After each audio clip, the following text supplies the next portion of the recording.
La commune de la semaine. La commune de la semaine.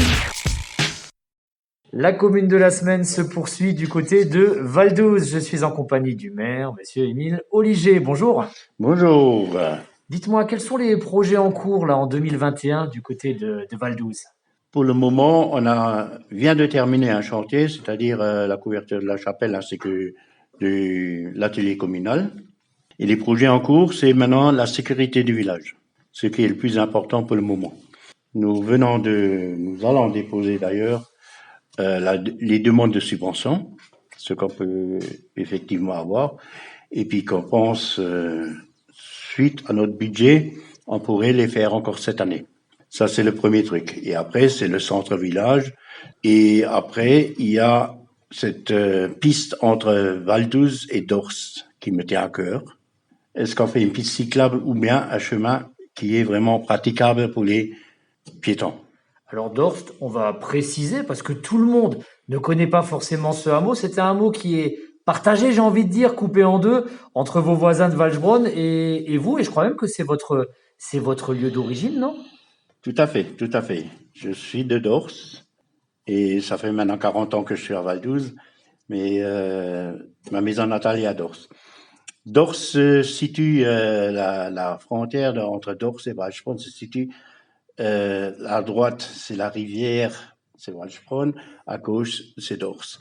Et les deux rivières entre Brennebach et celle de Val-d'Ouz, c'est Dorst. Val-d'Ouz plutôt, excusez-moi. Donc la chapelle, le cimetière ménonite est sur le territoire de Val-d'Ouz. Le cimetière ménonite, pardon, chapelle, des anciens moulins. Il y a un patrimoine historique important de ce côté-là. Le moulin, il était côté Waldspronn et comme on disait dans le temps, le Kronberg était côté Val-d'Ouz. Donc c'était vraiment de ma connaissance, c'était Steinmann qui avait ce truc-là et puis c'était moitié-moitié, enfin 2 tiers, 1 tiers. Un itinéraire cyclable, ce serait justement l'occasion de remettre en valeur, non, ce patrimoine historique. Ce serait impeccable, cyclable, et puis en même temps, on pourrait, si Waldspronn poursuit, rejoindre Riedelberg de l'autre côté, qui est déjà opérationnel. Donc, c'est-à-dire, on ferait un maillage total transfrontalier, j'ai envie de dire, quoi. Transfrontalier, vous allez de Val-d'Ouz jusqu'à Riedelberg et tout là-bas. Dites-moi, quand vous étiez enfant du côté de Dorst, pour aller à l'école, c'était pas la porte à côté?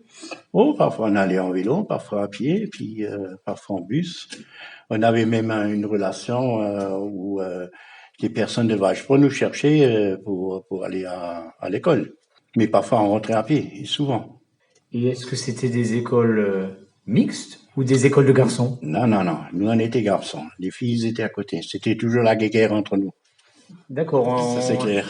on mettait pas tous les œufs dans le même panier, quoi. Non, non, non. Pas du tout. Alors, vous avez parlé avant de sécuriser la traversée. Il y a notamment un problème qui revient régulièrement sur cette départementale, c'est la vitesse. C'est la vitesse.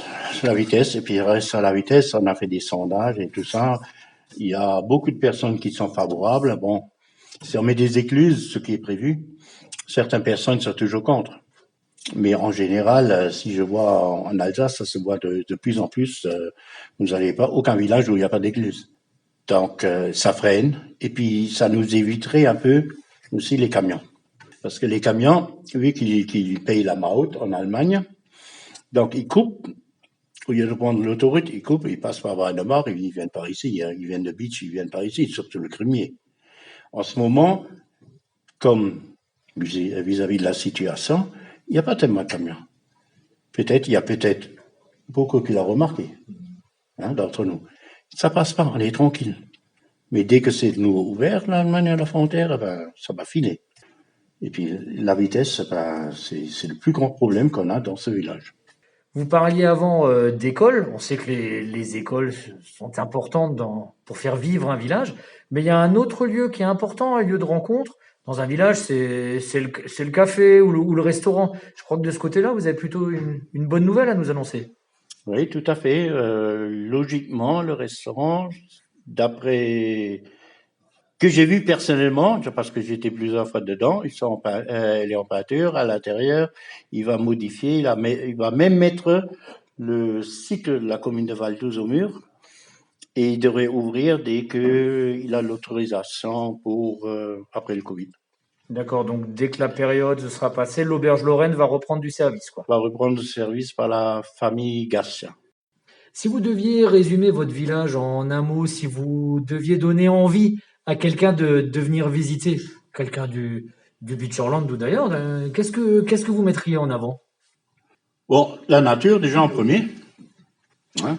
On a la piste cyclable, le gîte. On a un gîte. Il y a de quoi dormir, hein, là, il n'y a pas de souci. Hein. On est bien placé. On a l'aire de jeu, le centre-village qui est très beau. On a le lavoir qui est bien. On a notre école sur les 5 communes. Hein. Il y a quand même Olbin, Valdouze, Valsbronn, Anvillers-Bouzelers. Donc, elle tourne bien. Bon, dommage qu'il n'y a pas assez d'élèves.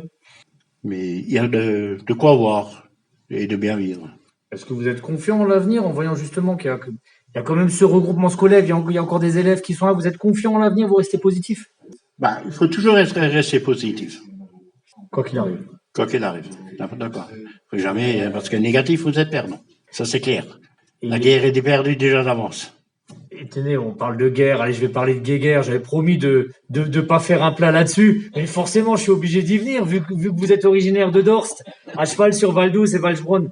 On parle de guerre des clochers, mais finalement, elle est plus folklorique qu'autre chose, parce que vous êtes né à Dorst dans une des maisons qui était sur le banc de Valsbronn, mais vous avez quand même été élu maire de Valdouze, donc finalement, l'entente est plutôt bonne quand même. Pour moi, oui. Là, il n'y a pas de souci. Mais c'est nos anciens qui ont toujours cette guerre de commune. Et ça ne changera pas. Mais vous êtes vous coopérez bien avec votre collègue Christian Schwalbach qu'on ira voir d'ailleurs dans quelques semaines à l'occasion de la commune de la semaine. Hein. Moi, j'ai aucun souci avec Valsbronn. Et ça, c'est l'important. J'espère qu'il n'en a pas avec moi. Le message est passé. Merci beaucoup, monsieur Olivier. De rien.